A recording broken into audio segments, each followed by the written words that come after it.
Welcome to my channel. Okay, आज का जो टॉपिक है वो है बजट, यानी हम बजट के बारे में देखेंगे। जो हमारा बजट आता है, ठीक है, हर साल बजट पेश किया जाता है, उस बजट के बारे में आज हम बात करने वाले हैं। तो बजट जो होता है, ये बजट जो होता है ये चमड़े के बैग में लाया जाता है। एक चमड़े का जैसा बैग होता है उसमें आता है हमारा बजट, ठीक है। ये बजट जो स्टार्ट किया था वो जेम्स बिलियन ने किया था 1860 में। 1860 में जेम्स विल्सन, इनके द्वारा ये बजट जो है वो स्टार्ट किया गया था। जेम्स विल्सन के द्वारा 1860 में पहली बार पेश किया गया था औपनिवेशिक भारत में। अगर हम स्वतंत्र भारत की बात करें तो सबसे पहले पेश किया था R.K. समूखान चेट्टी ने। ये 26 नवंबर 1947 को पेश किया था, ठीक है। और अगर लिखा कहाँ है हमारे भारतीय संविधान में बजट के बारे में, तो आर्टिकल 112 में हमारे बजट के बारे में लिखा है हमारे संविधान में। हर साल फरवरी में पेश किया जाता है। लगभग हमारे सरकार की जितने भी खर्चे और आमदनी होती हैं उन सबको हम बजट में दिखाते हैं, ठीक है। संघीय बजट को दो स्तर पर प्रस्तुत किया जाता है। एक तो सामान्य बजट होता है, एक रेल बजट होता है। और आपको पता होगा 2017-18 से ये दोनों एक साथ प्रस्तुत किए भी जाते हैं। सरकारी जो बजट होता है दो तरह के में बटा होता है, एक राजस्व बजट में, एक पूंजीगत बजट में। राजस्व बजट भी दो प्रकार में बटा होता है, राजस्व प्राप्ति में और राजस्व व्यय में। जबकि इसी तरह पूंजीगत बजट भी बटा होता है, पूंजीगत प्राप्ति और पूंजीगत व्यय में। जिसमें मतलब जो ये सब होती हैं, ये सब टर्म्स जो होती हैं हम इको में क्लियर कर चुके हैं। अगर आपको क्लियर ना हो तो मेरी प्रीवियस वीडियोस देख लीजिएगा, आपको क्लियर हो जाएगा। ओके, और ये हमें आता कहाँ से है पैसा? जो हमारा बजट है उसमें पैसा आता कहाँ से है, तो हम बात कर लें तो बजट में रुपया आता है। जो भी हमारी उधारी होती है या हमारी देयताएँ होती हैं, इन सब से आता है। और इस बार कितना आने वाला है? 36% यहाँ से आ रहा है। जीएसटी से बात कर लें, 1 सेकेंड, जीएसटी से बात करें तो हमारा 15% आएगा। जीएसटी से बात करें तो 15% आएगा। और आय से यानी इनकम से बात करें, अगर हम इनकम की बात करें तो इनकम से हमारा 14% के समथिंग आने वाला है, जो कि हमारा क्या है, बजट में प्राप्त है। और बजट में खर्चा कहाँ कहाँ होगा सबसे ज़्यादा? तो ब्याज अदायगी में, यानी ब्याज जो दिया जाता है, इंटरेस्ट जो दिया जाता है वो दिया जाएगा, कम से कम 20% माना गया है। और राजस्व का हिस्सा 16% माना गया है। और केंद्रीय योजनाओं में 13% के आसपास माना गया है। और इनमें कुछ मुख्य बातें करें तो पहला डिजिटल बजट होगा हमारा। ये कॉर्पोरेट किसके द्वारा पेश किया गया था? श्रीमती सीता निर्मला द्वारा।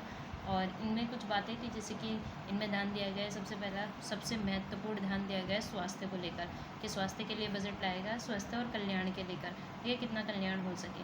वास्तविक वित्तीय पूंजी और बुनियादी ढांचा कैसे सुधर सके। तीसरा हम ध्यान देंगे समावेशी विकास कैसे होगा, सब चीज़ को लेकर विकास कैसे होगा। चौथा हम ध्यान देने वाले हैं मानवीय पूंजी पर। मानवीय पूंजी आप समझते होंगे, जो मानव होता है वो अगर किसी स्किल पे पढ़ लिख कर किसी स्किल में भी बेहतर हो जाता है उसे मानवीय पूंजी कहते हैं।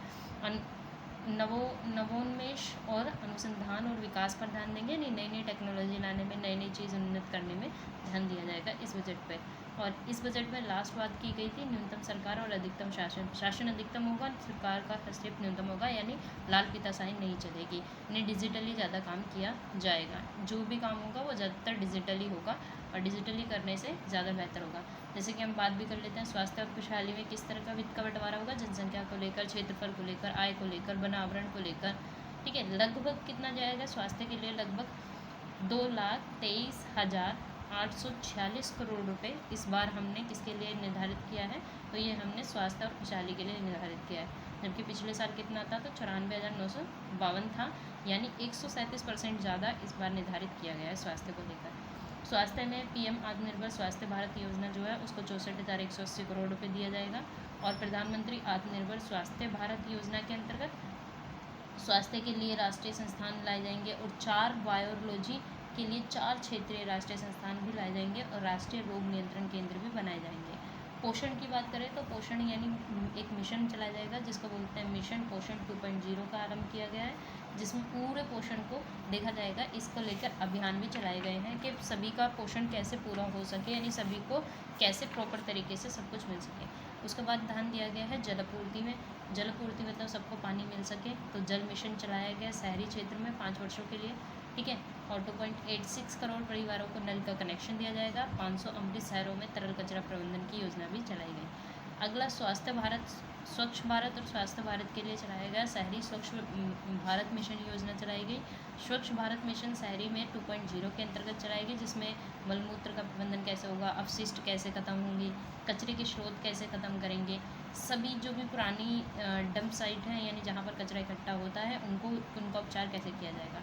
वायु प्रदूषण पे भी ध्यान दिया गया है इस बार के बजट में, जिसमें स्क्रैपिंग नीति लाई गई है, जिसमें हम देखेंगे कि वायु प्रदूषण से कैसे निपटा जाए। ओके। टेक्सटाइल इंडस्ट्री में मित्रा नाम की लाई गई है राष्ट्रीय अवसंरचना पाइपलाइन भी लाई गई है, और सड़कें भी बनाई जाएंगी, जिसमें सड़कों को भी बजट में रखा गया है।